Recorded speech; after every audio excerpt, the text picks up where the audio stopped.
So welcome to... Hello! Madam Vice President. Hello. Welcome to Michigan. It's so good to be back. And Governor, thank you for everything you are and everything you do for the state. Thank you. Well, thank you. Can you see this? We have 1,000 screens here representing people from all over the country. Hi, everyone. Can you feel? My goodness. Can you yes. feel? Can you feel it? Can you feel the joy rising in here? I can, and I have to tell you, there's so much that I love about our campaign because it really is about the people. And I look around at these screens, Oprah, I look at who's in the room, and this is America. This is America. You know, I was saying with a group of friends earlier, I think in this moment where we've dealt with so much that I think is quite exhausting around powerful forces that would try and divide us and try us to have us as Americans pointing fingers at each other. Yes. That this movement that is about reminding each other that we have so much more in common than what separates us is so critically important. And this is about the strength of who we are as Americans. And this movement that we're in about, as I like to say, seeing in the face of a stranger a neighbor. Yes, yes, yes, right? yes, yes. An extension of love thy neighbor, that you literally in the face of a stranger see a neighbor. Yes. And approach each other with that level of dignity and grace and kindness.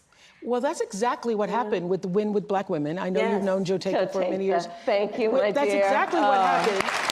She started it. They had to be It's your fault. They had the big call and then said, let's open the door. Yeah. Let's open the door and invite everybody else in, and everybody actually came. Organically. Yes. Organically. Like, this is the beauty of our country. You know, there's so much at stake in this election. And ultimately, the question before us is, what kind of country do we want to live in? And the beauty of a democracy, as long as we can hold on to it, the beauty of a democracy is each of us has the power. Each of us has the power to answer that question. That's right. Everybody on this call and beyond has the power.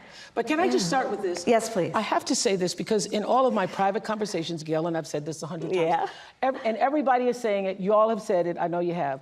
It seems to us that something happened to you the moment President Biden, stepped aside and withdrew his candidacy, that a veil or something dropped and you just stepped into your power? I mean, literally, looking at you at a speech like the week before, which was a great speech, very nice, and then the next week, I saw you walking in the thing. And I said, what happened to you?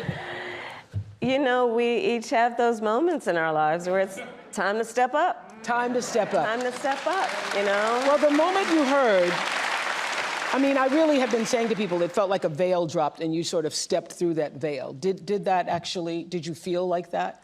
I felt a sense of responsibility, to be honest with you.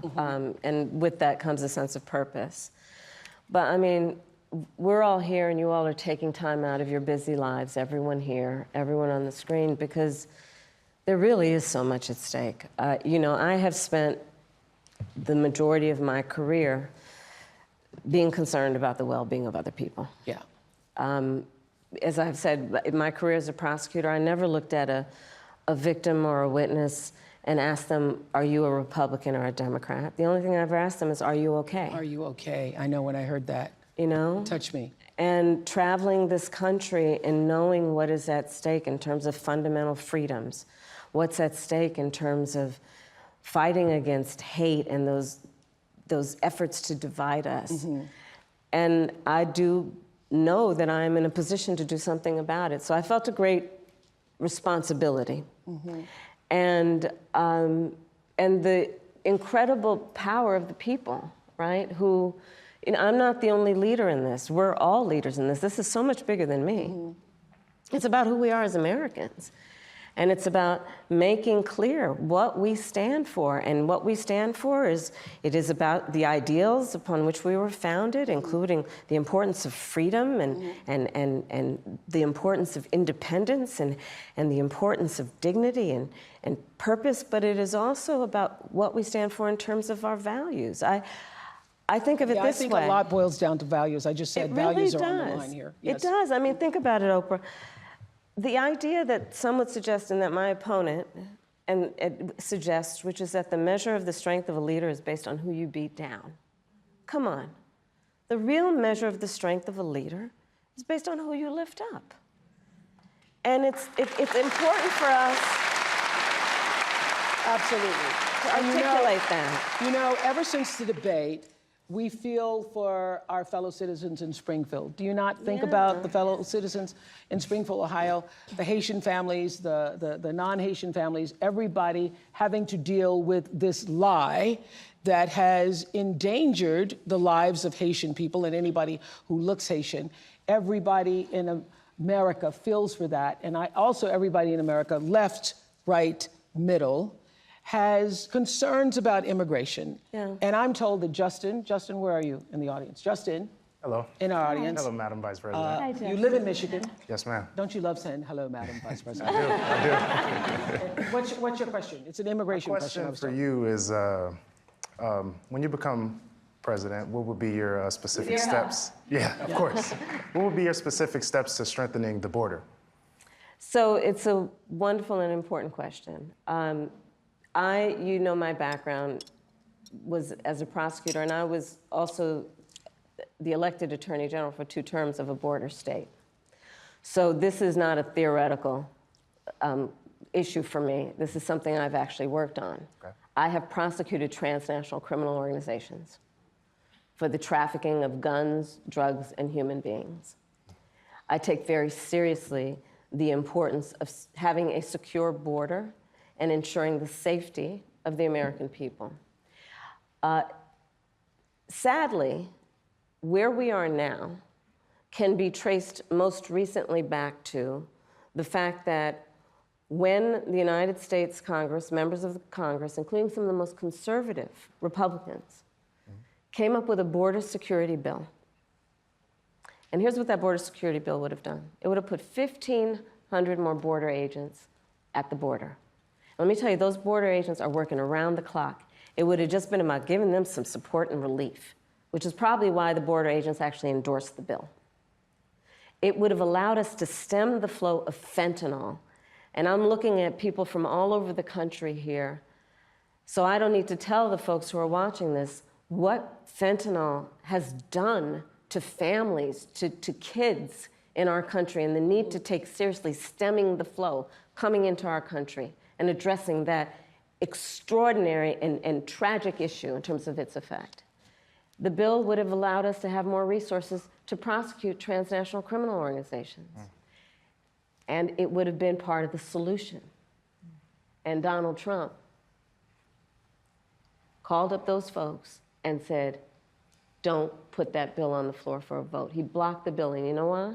Why? Because he'd prefer to run on a problem instead of fixing a problem. And he has put his personal political security before border security. Because understand, even in the intervening months, what that bill would have done to give support to folks who care about this issue. And this again gets to the point about what does leadership really look like? And is it about you or is it about the people? Right. Is it about running on problems or fixing problems? My work and my career has always been about saying, let's fix problems. Let's address the needs, because we know it's within our capacity to do that. So to answer Justin's question, now that that bill has gone and hasn't passed, will you reintroduce that? Absolutely, and when I am elected President of the United States, I will make sure that bill gets to my desk and I will sign it into law. Thank you, Justin. Thank you. Thank you, Justin. Listen to this. A majority of young Americans, 18 to 34, say that the cost of living is their top issue ahead of the election. Let's take a look. Groceries are extremely expensive right now. I don't understand how people are affording life right now. For so many Americans, the high cost of living is their top concern this election. Rach, we have $435 to last us till the end of the month. Okay? What? In Philadelphia, Rachel and Garrett say they have to watch every penny. When I think of middle class, I think about people who are able to just get up and go and do things within their means and like not extravagant things, but be able to get up and go to dinner whenever they want, or maybe take that trip, that long weekend trip. We don't have that luxury. By a long shot, her tax plan is phenomenal, no glaze. Kamala Harris just delivered her new economic plan, and boy, oh boy, is it good for small business owners. Holy shit, you guys. Kamala Harris is going to announce tomorrow a $25,000 tax credit for first-time home buyers. When I am elected president, I will make it a top priority to bring down costs and increase economic security for all Americans. Well, Rachel and Garrett are joining us on Zoom from Pennsylvania, and I understand your sister and brother-in-law moved in, and you're hoping to save money to have a second child? That's right. Hi, Oprah. Hi, Madam Vice President. It's nice to be with you all. Yes. Hi. And so, what did you want to say to the Vice President? So, Madam Vice President, we are, like many, many young Americans, just experiencing a very high cost of living. We ended up giving up our apartment, moving in with our parents, who were so gracious to take us in for over a year so that we could save money and ultimately buy a home, because that's what we thought the American dream was, to get married and buy a home and have a baby. And now here we are, and our mortgage is incredibly higher than what we thought it would be. And my sister and our brother-in-law are living with us right now so that they can hopefully one day do the same. And while it's beneficial for us because they help us pay off some of our mortgage, it's also beneficial for them because they can save on cheaper rent. But we really would love to know what your plan is to help lower the cost of living. Yeah, first of all, thank you both for being here. And yours is a story I hear around the country as I travel. And in terms of both rightly having the right to have aspirations and dreams and ambitions for your family, and working hard and finding that the American dream is, for this generation and so many recently, far more elusive than it's been. And we need to deal with that. And there are a number of ways. One is bringing down the cost of everyday necessities, including groceries. So that's why I'm taking on, for example, price gouging, which is when, most companies and corporations are good, but for those bad ones, they take advantage of people, especially during a pandemic or extreme weather, and they end up jacking up prices, and there needs to be accountability and consequence for that. So I'm going to be taking on price gouging. But it's also about dealing with what we need to do around home ownership, right? So as someone mentioned during this film, look, I grew up a child of a mother who worked very hard. She raised me and my sister, and she saved up, and by the time I was a teenager, she was able to buy a home. And we grew up actually for a long time in an apartment on top of a child care center that was owned by the woman we called our second mother, because she helped my mother raise us. And she was a small business owner, Miss Shelton. So I'll bring all this together to tell you the way I think about it is, one, when people work hard and have a dream of buying a home, we should give you the opportunity to be able to do that, which is why part of my plan is for first-time homeowners, buyers, to have a $25,000 down payment assistance to buy your first home. Because people just need to be able to get their foot in the door, and then you'll do the hard work. Part of my plan is what we need to do to support small businesses, because my second mother was a small business owner, and I love our small businesses and our small business owners. They are not only business leaders, they are community leaders. They mentor, they hire locally, and we have so many entrepreneurs in our country who have great ideas, incredible work ethic, but not necessarily access to capital, because not everybody, like my opponent, was handed $400 million on a silver plate that he filed bankruptcy 6 times on. And so part of my plan is to give startup small businesses a $50,000 tax deduction to start up their small business. Right now it's $5,000. Nobody can start a small business with $5,000.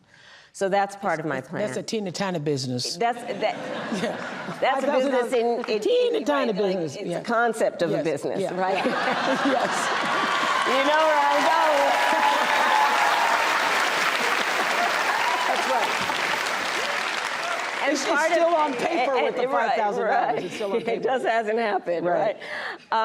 Part of to speak to you guys and your family and your dreams is what we need to do around giving middle-class families tax breaks. And so part of my plan is also to extend and expand the child tax credit to $6,000 so that you can, in the first year of your child's life, have the resources to be able to buy a crib and a car seat and clothes for your baby, knowing that's such an extraordinarily important time in their development, and you shouldn't have to worry about how you're going to take care of their basic needs. All of this and more is part of what I plan to build, and I call it an opportunity economy. And it's basically about creating opportunities, knowing so many people have the ambition, have the aspirations, are working hard, but just need opportunity to reach their goals and their dreams. I saw you smiling with that $25,000 credit for the home. I saw that smile on your face and the $6,000. Thank you all so much. I want to just introduce to Shelby, who's also in our virtual audience. Thank you guys. Shelby from Virginia, who's also struggling with the cost of living. Tell us your story, Shelby. Why? Hi, Madam Vice President. Hi, Oprah.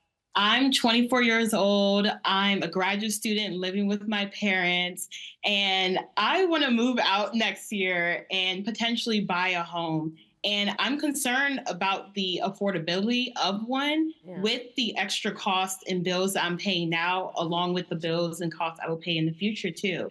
And so everything just has a cost and everything is so expensive. And so I'm worried about my capacity and how I'm able to fully support myself once I do live independently. You sound like one of my daughter girls from South Africa graduated. She was like, I hate adulting. I hate adulting. This adulting isn't going so well. Yes. Well, so first of all, congratulations on all the success you've already achieved. And it is your story and the story of our friends before you is really, that's the American story, right? You are working hard, you have goals, you have ambitions. And so part of it is, again, the $25,000 down payment assistance. Part of it is what we need to do to also push back against a very different vision for our country. Because look, in this election, there are two very different visions for our country. One, for me, that is focused on the future, including you, and another that is focused on the past. What Donald Trump, what my opponent plans on doing for the economy is doing what he did the last time he was president and giving another tax break for billionaires and the biggest corporations that would add $5 trillion to our deficit. And get this, he plans on doing what I call a Trump sales tax, which is basically he's going to put a 20% tax on everyday necessities that economists have estimated will cost the average American $4,000 more a year, which is why Goldman Sachs, which is why Moody's, which is why Wharton School of Business, which is why 16 Nobel laureates have collectively determined, after analyzing our plans, one, mine would strengthen the economy, his would weaken it. Two, that on his plan, he would actually blow up inflation and invite a recession by the middle of next year. So when you think about the cost of living, my approach is about lifting you up. His would be about actually weakening our economy. And I feel very strongly when an individual, when a small business, when a family, when the middle class is strong, America is strong. Amen to that. Amen to that. Thank you, Shelby. Thank you, Rachel and Garrett. So the Harris campaign kicked off the Fighting for Reproductive Freedom bus tour to support the fundamental right for women to make decisions about our own bodies. And here is a short tape on that. I did something that nobody thought was possible. I got rid of Roe v. Wade. After Roe v. Wade was overturned, Tennessee put forth a ban immediately that banned all abortion with no exceptions. Abortion bans are not pro-life. They are pro-poverty and pro-inequality. It's been over 2 years since a 5-4 ruling by the Supreme Court ended Roe versus Wade, the landmark case that provided nearly 50 years of abortion rights across the United States. Since then, abortions have been banned in over a dozen states. Many women and doctors say the limits on reproductive rights have forced them into unimaginable situations. These policies do not reflect evidence-based medical practice. They do not keep my patients safe. According to the gender equity policy, women who live in states where abortion is banned are up to 3 times more likely to die during pregnancy, during childbirth, or soon after giving birth. I nearly died, all because of Donald Trump's Supreme Court justices overturning Roe v. Wade. So for the millions of you who watched the Democratic National Convention, you will remember Hadley Duvall telling her incredibly powerful story. And in case you didn't see it, here's just a brief look. Growing up, I was an all-American girl. Varsity soccer captain, cheerleading captain, homecoming queen, and survivor.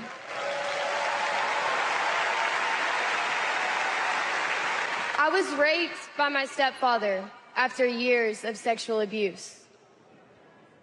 At age 12, I took my first pregnancy test, and it was positive.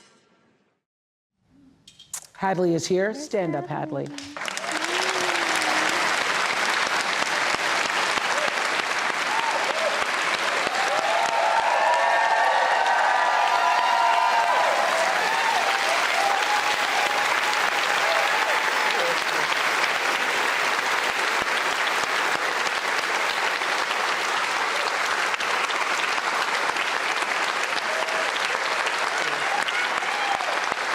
I can tell you, we are all standing up because we are so impressed by your courage to stand up and share your story. Where did that come from, the strength to do this? Because I'm sure you thought long and hard before deciding to go public with your story.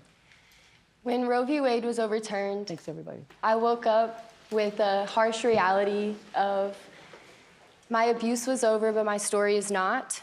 And I just could not fathom thinking about the other Hadleys out there that don't have that choice, that don't have somebody to go to. So being able to find courage and be the light for them, that's really what I do it for. And so what do you want to say to other people who are voting in this election regarding what happened to you and what that means? You can't wait until it's too late to care about reproductive health care, because then it's too late. And when it affects you, it hits, and you can't deny it. You can't look at someone with a story like mine and say it didn't happen. And there are more people like me out there, and there are gonna be so many more who deserve their options. They deserve their choices. Let's get involved. We have someone who's willing to hear us at a level like never before. We have someone who wants to know what we want in this country. We have someone who wants to lift up our voice, and we need to show out and show up for her just like she's showing out and showing up for us. All right. Is there something you wanted to say to Madam Vice President? Madam Vice President, I just want to say thank you. Thank you for seeing us, for hearing us when the Supreme Court won't. Thank you for fighting and, you know, really showing us that life is not about the hard things that you go through. You don't bow down, even when you're the underdog, especially when you're the underdog. That's right. You stand up and you stand tall, and you give me so much hope and so much strength, and thank you. Thank you, Hadley, for coming all this way. I hope you continue to use your voice. I hope you continue that. This week, the case of a young woman who lost her life after the abortion ban took place in Georgia made national headlines. Amber's case came to light through the reporting of journalist Kavitha Surana with ProPublica. And so listen to her story. 2 years ago, 28-year-old Amber Nicole Thurman, a medical assistant and a single mother to a 6-year-old boy, found out she was pregnant. Amber had just secured her own apartment and was thinking about going to nursing school. She made the decision to terminate her pregnancy. A strict abortion ban had recently taken place in her home state of Georgia, which caused Amber to travel to North Carolina for the procedure. Traffic made her miss the appointment, so the clinic gave her medication, what are known as abortion pills. Once back home, Amber experienced profuse bleeding, vomiting, severe pain. She eventually passed out. Her boyfriend called for an ambulance. At the Georgia hospital, Amber's condition deteriorated quickly. In a rare occurrence, it was discovered her body had not expelled all the fetal tissue and an infection was spreading. Official Georgia State medical expert analysis of her case says Amber should have received a life-saving D&C, but doctors waited 20 hours before deciding to take her to surgery. Amber's blood pressure had taken a dive. Her organs had started failing. In the operating room, her heart stopped. On the way to surgery, Amber's last words to her mother were, "Promise me you'll take care of my son." Amber's mother, Shanette, and older sisters, CJ and Andrika, are here, and they wanted to be here tonight to speak out for the first time. Ms. Shanette, what do you want us to know about Amber's story? Initially, I did not want the public to know my pain. I wanted to go through in silence. But I realized that it was selfish. I want y'all to know Amber was not a statistic.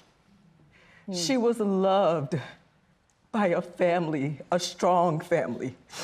And we would have done whatever to get my baby, our baby, the help that she needed.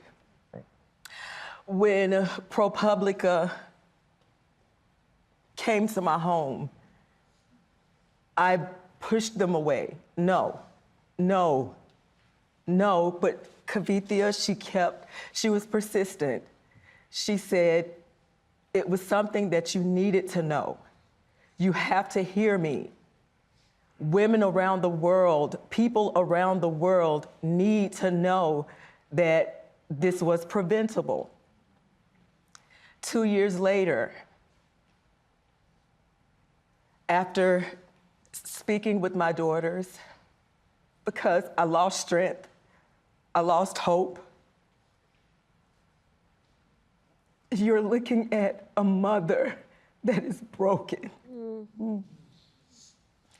The worst pain ever that a mother, that a parent could ever feel. Her father and myself and the family, you're looking at it. Well, we appreciate so deeply you being here. And we're all watching you hear that tape and those words. We know how re-traumatizing that is and the strength it takes for you to be here to tell your story. And we deeply appreciate it. And I have to ask you, as her sisters, how are you coping?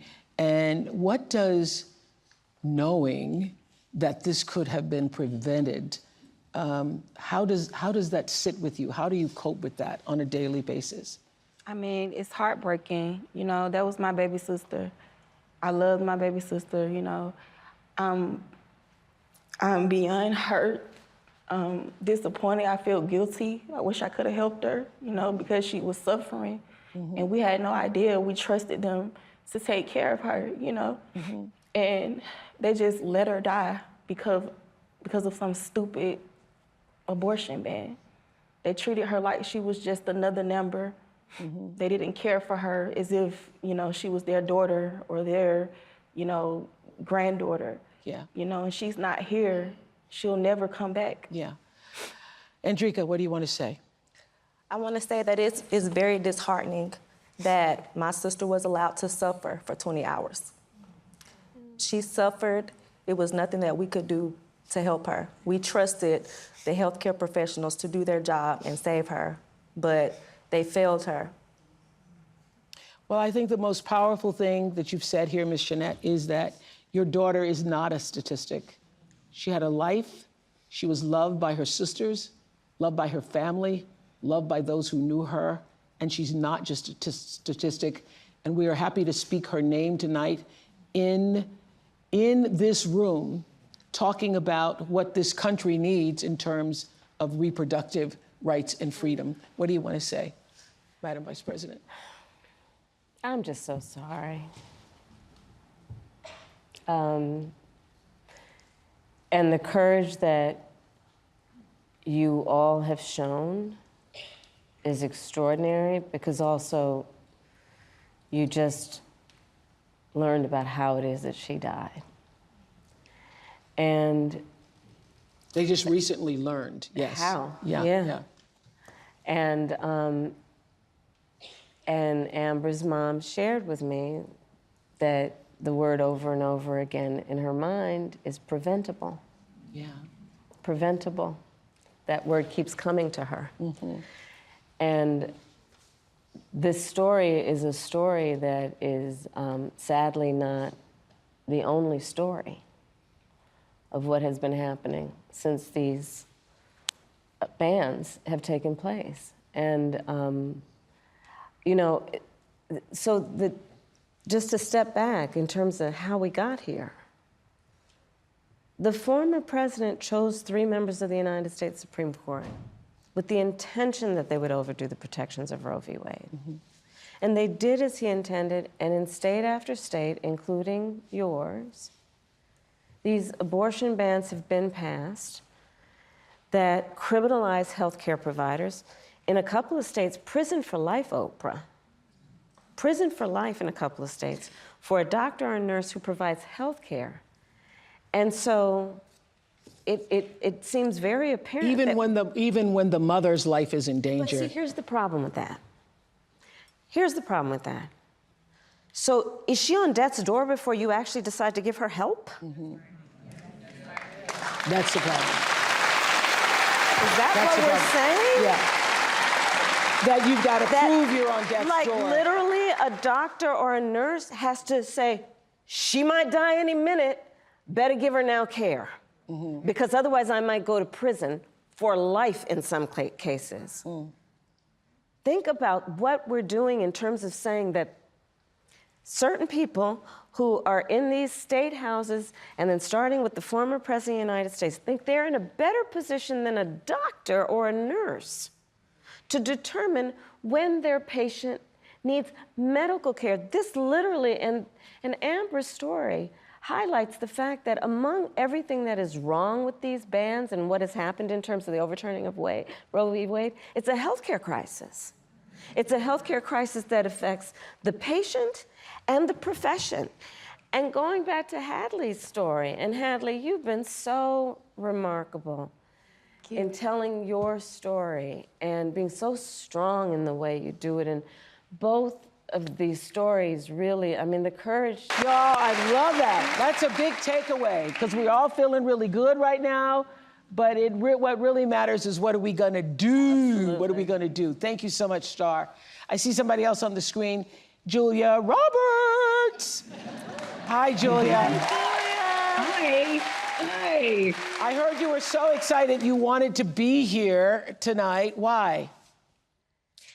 Well, first of all, Oprah, thank you for hosting this, because I guess if I started a voting club, it would be conversationalists for Kamala. Yes. Because to talk, to listen, to be heard, to have this back and forth is so unique in this campaign to beautiful, wonderful Kamala Harris, who I've had the good fortune of knowing.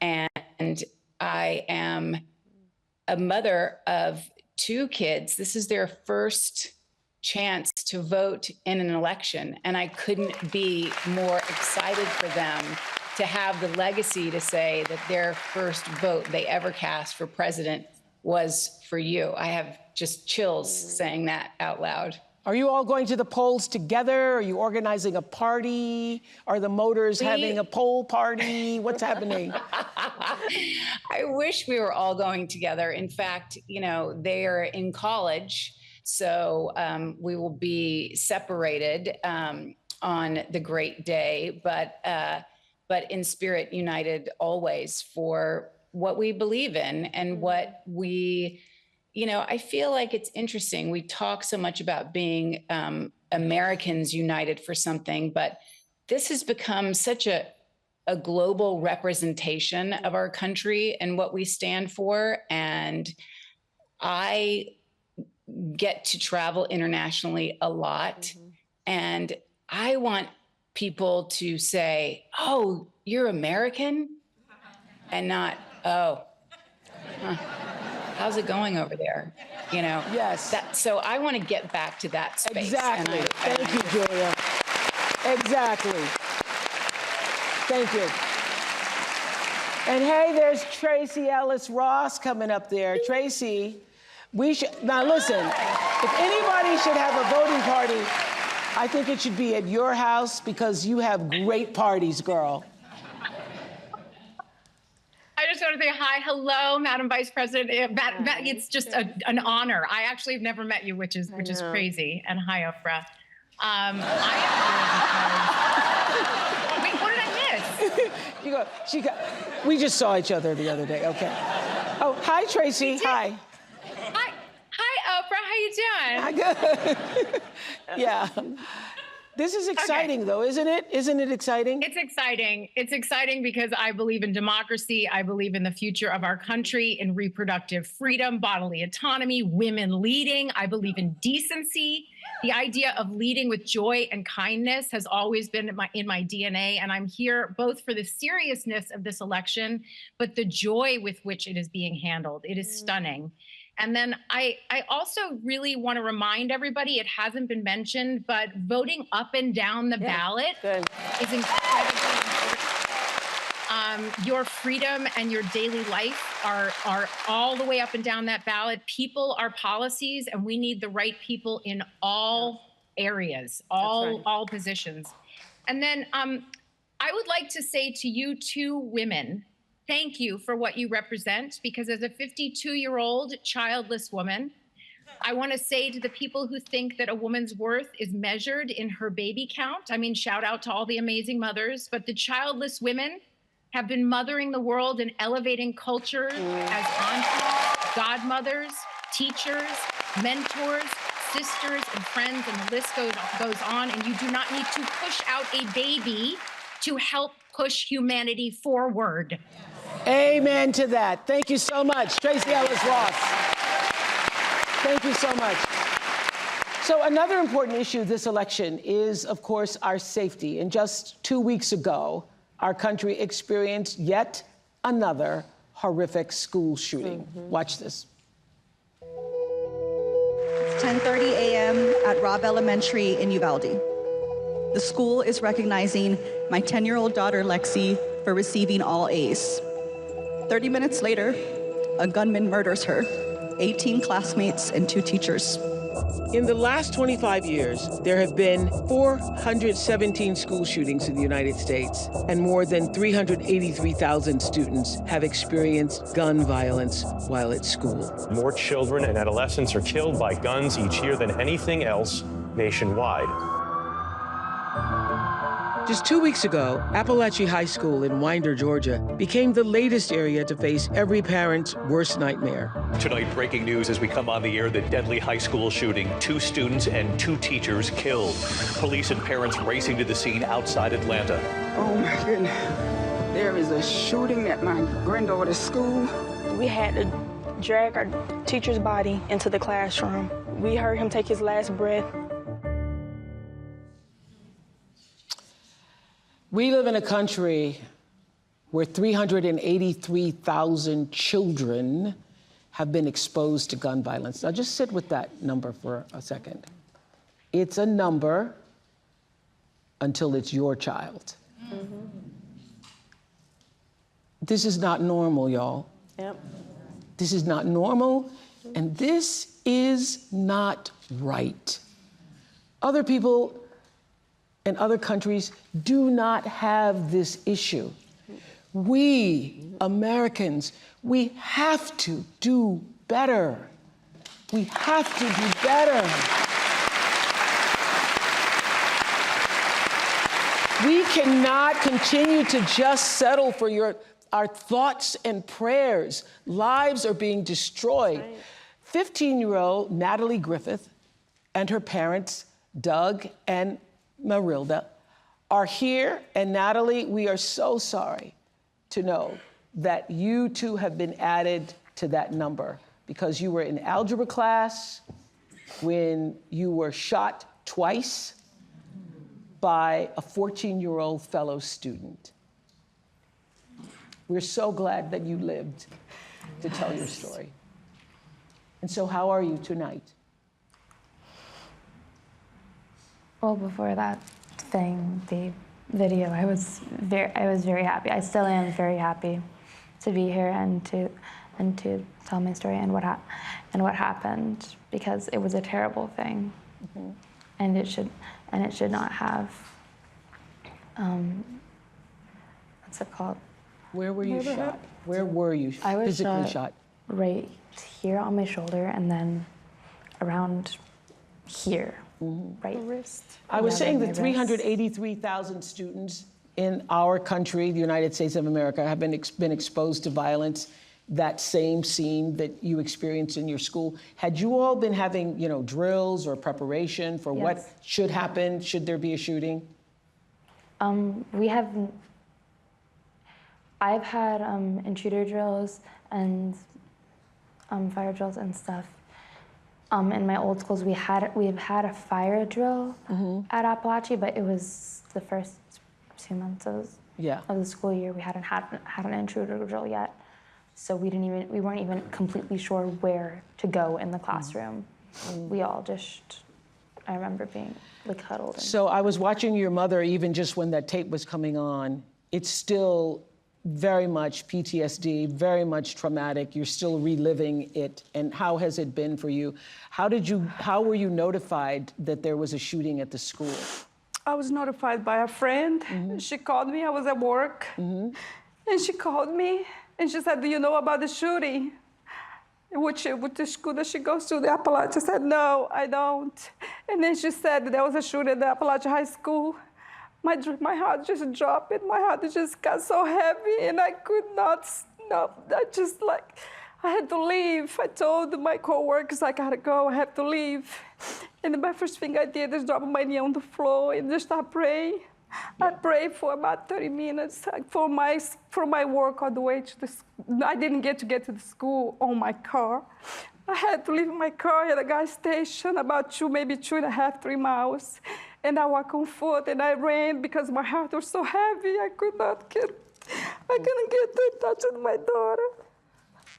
And I hear you have a message for people in power regarding guns now. I do.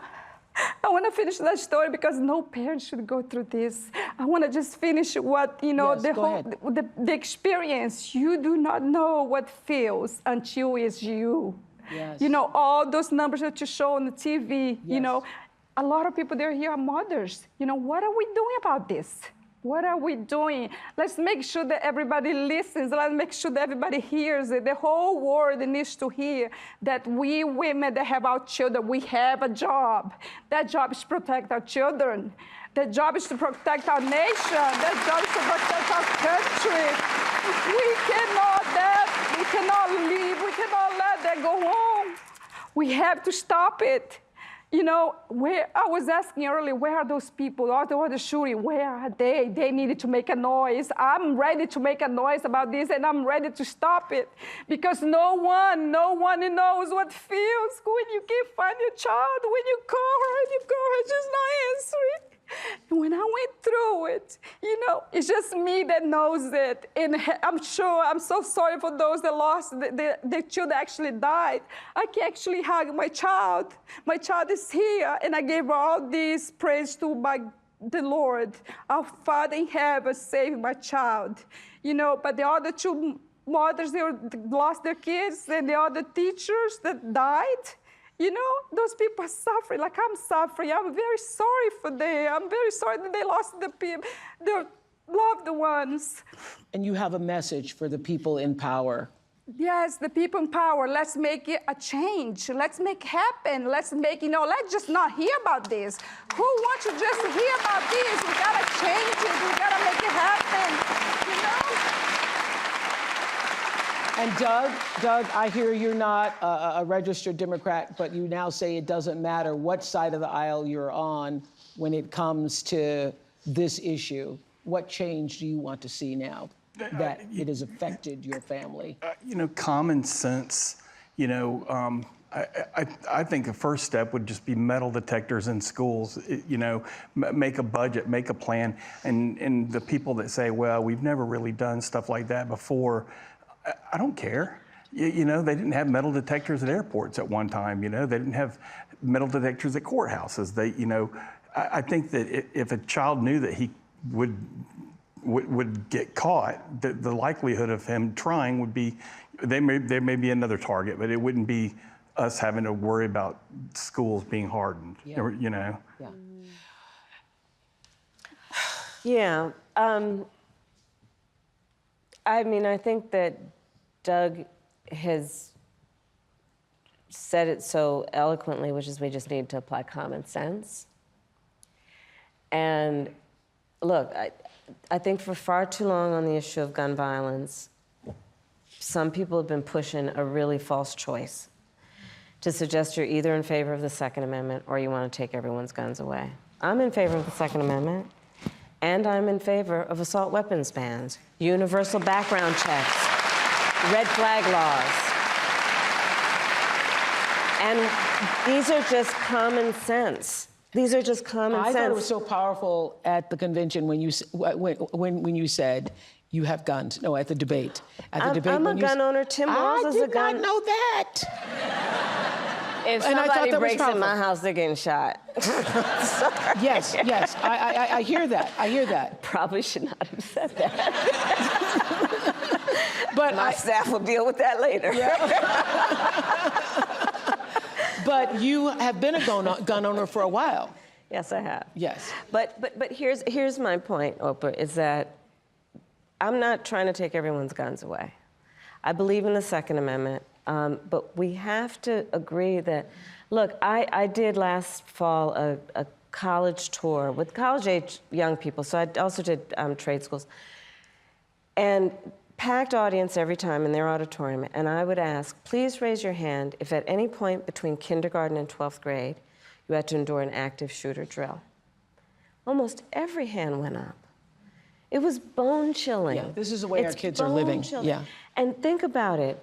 I grew up, we had fire drills only. Well, I grew up in California, we also had earthquake drills. But the fact that our children are sitting in a classroom where they should be fulfilling their God-given potential and exploring the wonders of the world, and some part of their brain realizes somebody could bust through that classroom door with a weapon, with an assault weapon. And let's all agree that the trauma, so many children, even those who have not directly experienced the tragedy.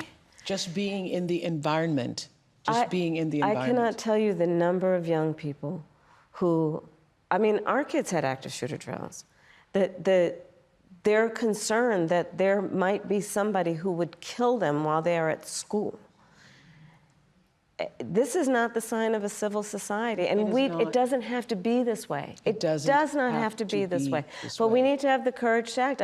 Look, my opponent, when he was told and knew about a shooting of a young girl, you know what he said? Get over it. Get over it. No, we're not getting over it. No, and to the point, everyone should have a sense of collective responsibility for the children of our community. Yes. And understand their right to live and be safe. I have personally prosecuted homicide cases. I know, I've seen autopsies. I've seen what these weapons do to the human body. And we've got to agree that, in particular when we're talking about something like an assault weapon, it's literally designed to be a tool of war. It has no place on the streets of a civil society. It's designed to kill a lot of human beings quickly. And there are things we can do. I mean, thankfully, over the last 3 years, we've done some, but it is common sense. It just seems like common sense we would see this. We would see this. I think and so. I think that the majority of Americans agree with you that we do not want assault weapons in the hands of children and other people who have no business with those types of weapons. Right. We know this is true. So we thank you, Natalie, and your family for being here. And good luck in that marching band this year. I hear you're going to go out for the marching band still. Thank you for inviting us. Thank you. Unfortunately, it's a sad moment for us, but I wanted to make sure that, we came because we needed to be heard. And we needed to, change has to be made, and we're ready to fight for this. Thank you. Thank you. Okay, we want to hear what's going on in another battleground state. Tracy is a regional organizing director in Nevada. Tracy, tell us how things are going for you. Hi. Hi, everybody. I'm Tracy Lee, a regional organizing director in Nevada. I am the Silver State this year because there's so much on the line. From healthcare to lowering costs, these issues impact all of us. My team and I have been building relationships with voters across this state because here in Nevada, we know that enthusiasm alone does not win campaigns. Organizing does. So all of you watching tonight can become organizers, whether you talk to your sister, a roommate, or a grandparent about why you're so excited to vote for Vice President Harris. You are organizing and energizing other supporters. So please go to go.kamalaharris.com to find ways to help and enjoy the rest of tonight's event, and let's get to work. Let's get to work. Let's do something.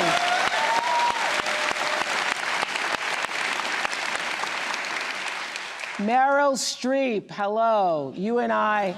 Hi, Meryl Streep. You and I have talked about this moment. Hi. How are you feeling? How are you feeling about the momentum? Oh, man. This has been overwhelming to have the privilege to sit in and listen to the testimony of the people here. Hello, President Harris. Not yet.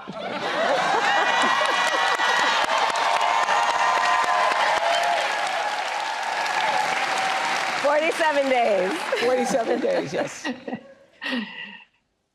From my mouth to God's ear. And hello, Oprah. I think the word of the day has been preventable. Preventable. All of this. The surround of hatred and venom and toxicity and encouraging some segment of Americans to hate other segment of Americans. It's just crazy, and nobody wants it. We're done. That's right. We're done with it. I wanted to ask you, I can't believe I have this opportunity. I probably never will again.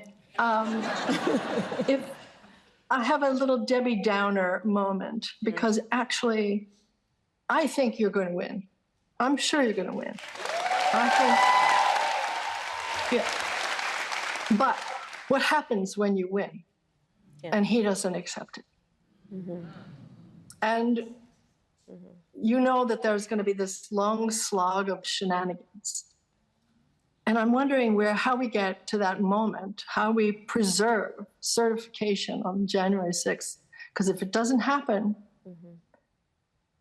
it'll be maybe thrown back to the legislatures of the states. And I've been working with state government citizens campaign, which is sgcamerica.com. So they're great. They're doing the unglamorous down ballot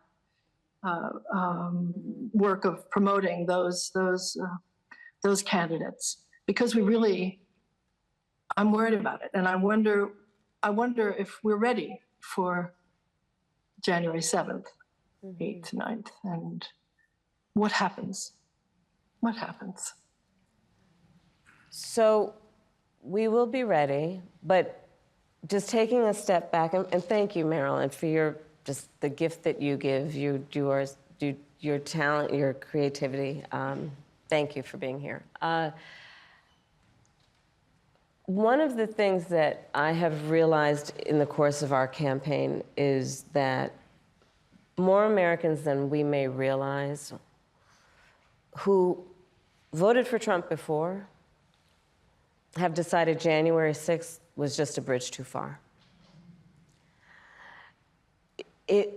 When we reflect and think about what January 6th was, where the President of the United States, sitting in the Oval Office, incited a mob, a violent mob, to attack the United States Capitol, such that 140 law enforcement officers were injured, some were killed.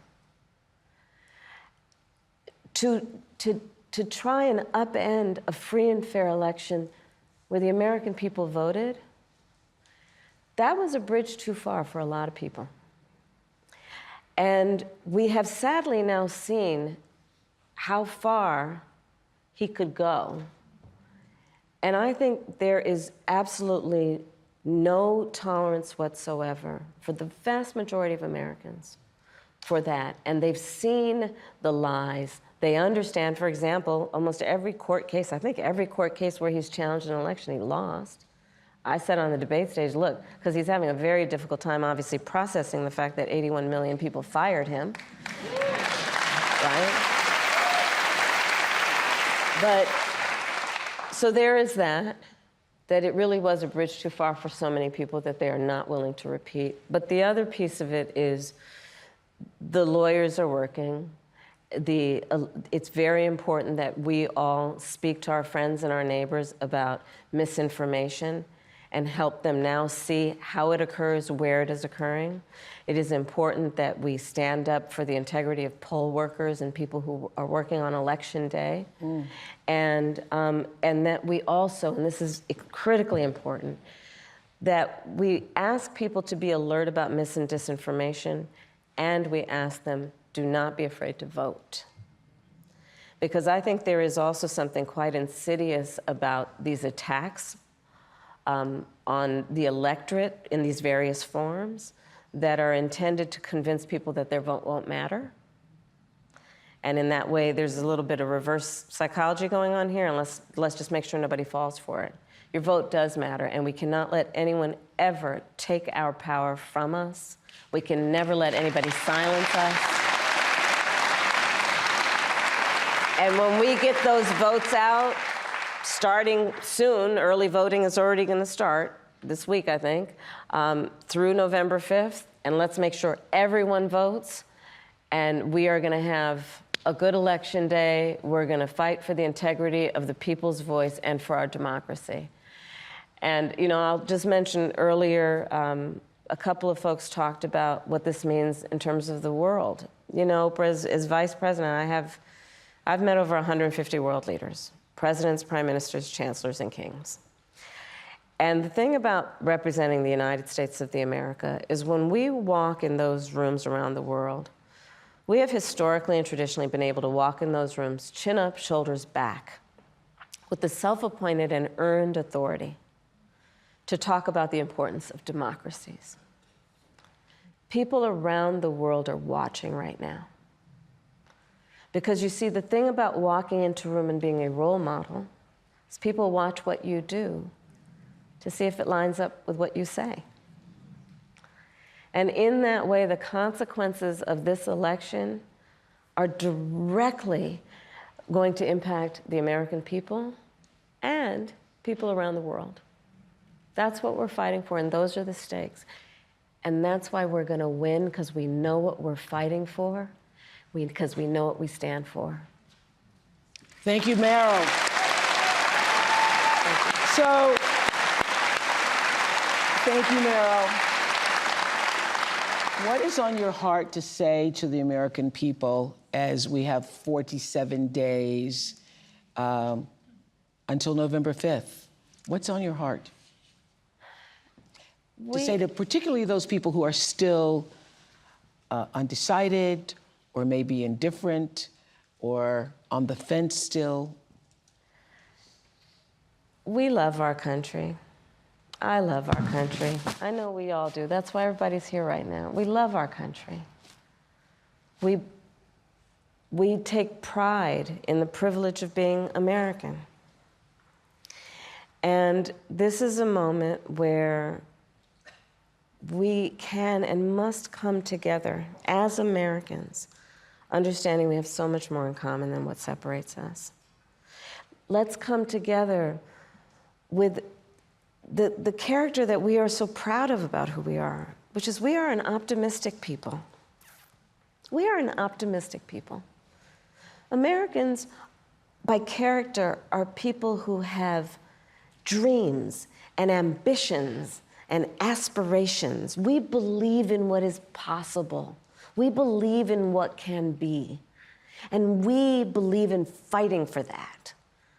That's how we came into being, because the people before us understood that one of the greatest expressions for the love of our country, one of the greatest expressions of patriotism, is to fight for the ideals of who we are, which includes freedom to make decisions about your own body, freedom to be safe from gun violence, freedom to have access to the ballot box, freedom to be who you are and just be, to love who you love openly and with pride, freedom to just be. And that's who we are. We believe in all that. And so this is a moment where we stand knowing what we are fighting for. We're not fighting against. It's what we're fighting for. Thank you. Thank you, Madam Vice President. Thank you. And I want to say, thank you, Madam Vice President. I also want to say, thank you, Joe Taker. Thank you, Joe Taker. Who started the gatherings on Zoom and all of the grassroots. Now, each of you listening tonight, you become your own grassroots organization to go forward and do something, coming together for the largest Zoom call we've all ever had. Thank you so much. And I just want to say, for all of you watching who are still on the fence, you're in the middle, you're independent, as I am, or whether you're just still don't know what you're going to do. This is the moment for all decent people, all caring people who want the best for yourself and you want the best for other people.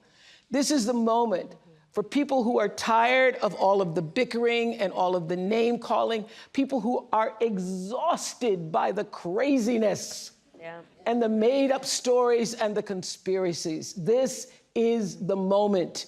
You want to get on with your life because you know that we can do better and that we deserve better. You know this. I know you know this. I know you feel this. I know this is what you're saying amongst yourselves. It's in all the conversations that we're having, that you're having. And we're better than this. We're better. We're better. And we want to create a world where our children will be safe in school again. And as my friend and mentor Maya Angelou always said, when you know better, you got to do better. Thank you. So let's do better and vote for Kamala Harris. Thank you to all of our special guests. Thank you for sharing your stories, for being here, Ms. Shanat. Vice President Harris, we thank you. We hope you keep fighting for us and the country we deserve to have. Thank you so much. Thank you. To find out more about how you can register or where you can vote, go to iwillvote.com. Good night, everybody. Thank you on Zoom.